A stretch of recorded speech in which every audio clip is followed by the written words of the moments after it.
Hello दोस्तों, आज हम भारतीय संविधान के अनुच्छेद 300 का संपत्ति के अधिकार को पढ़ेंगे।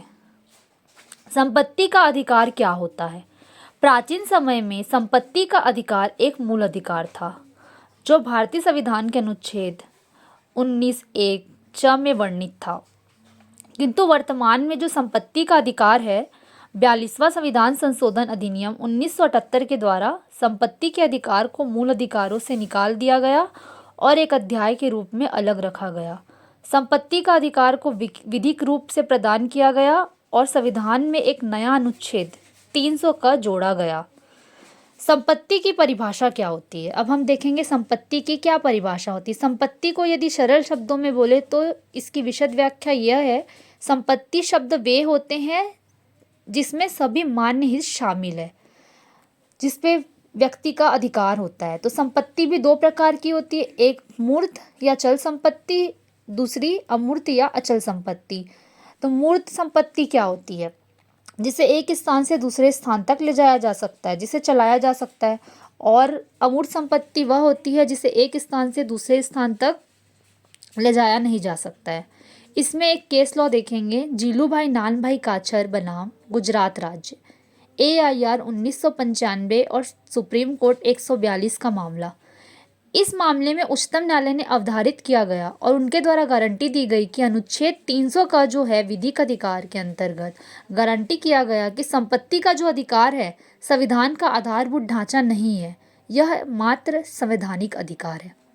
जीलूभाई नानभाई का काछर है, इस काछर का जो केस लॉ है इसमें यही बताया गया उच्चतम न्यायालय के द्वारा कि संपत्ति का जो अधिकार है वह आधारभूत ढांचा नहीं है संविधान का, सिर्फ एक मौलिक अधिकार है। मौलिक अधिकार था वह, लेकिन अब यह संवैधानिक अधिकार है और इसे नए रूप में अनुच्छेद 300 का में जोड़ा गया है। तो संपत्ति के मूल अधिकार या कानूनी अधिकार होने में क्या अंतर है? जब मूल अधिकार था संपत्ति का अधिकार तो अनुच्छेद 19(1) च में था और इसके लिए अपील करने के लिए प्रावधान थे कि उच्चतम न्यायालय में अनुच्छेद 32 के तहत अपील कर सकते थे। अनुच्छेद 32 में क्या है? जब हमारे संवैधानिक अधिकारों का हनन होता है तो हम 32 में उपचार पा सकते हैं। और अपील 2, उच्च न्यायालय में अनुच्छेद 226 के तहत रिट की अधिकारिता प्रदान की गई थी।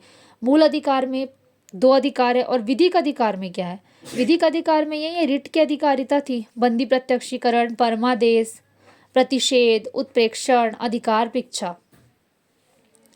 नेक्स्ट है संपत्ति के अधिकार का मूल अधिकार होना, ये तो हो गया। अब विधिक अधिकार होना मतलब विधि का प्राधिकार के बिना संपत्ति के अधिकार से वंचित नहीं किया जा सकता है। मतलब इसमें कहना यह है कि अगर किसी व्यक्ति का संपत्ति पे हित है, मतलब लीगल उसका राइट है, तो उसको संपत्ति के अधिकार से नहीं निकाला जा सकता है। इसको अनुच्छेद 300 का जो कि 44वां संविधान संशोधन अधिनियम 1978 में जोड़ा गया है।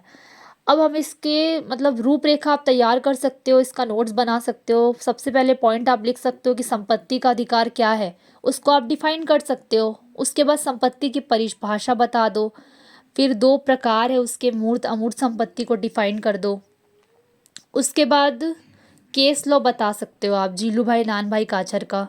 फिर संपत्ति का मूल अधिकार या कानूनी अधिकार होने में क्या अंतर है, उसमें अपील बता सकते हो कि संपत्ति का जब मूल अधिकार था तो कौन सी अपील कर सकते थे, तो 32 के अंतर्गत, और उच्चतम न्यायालय में 32 के अंतर्गत और उच्च न्यायालय में 226 के अंतर्गत।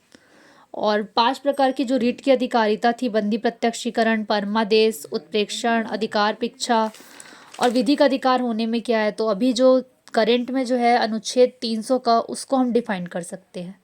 तो यदि आपको मेरा वीडियो पसंद आया और ये आपके लिए यूज़फुल है तो इसको लाइक कीजिए मेरे चैनल को और सब्सक्राइब करिए।